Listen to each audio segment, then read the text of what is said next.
kohët e fundit në revistën Journal of Happiness Studies janë botuar shumë studime rreth lumturisë dhe rrugëve të përfitimit të saj, apo të qenurit të lumtur.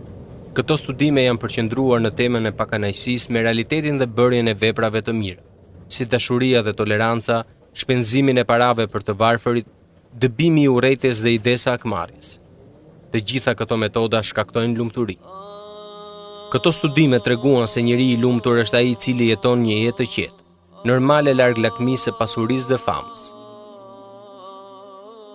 Ndërsa ne gjejmë në fen tonë se çdo besimtar që ka për Zot të tij Allahun, fe Islamin dhe Muhamedit alayhis salam si pejgamber, është i lumtur. Çdo musliman që zbaton mësimet e Kuranit është i lumtur.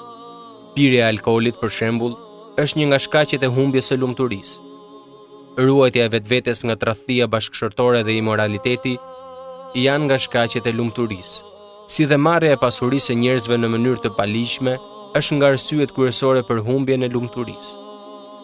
Shumica e atyre që fituan lumturinë janë ata të cilët dëshiruan dhe u bën mirë të tjerëve.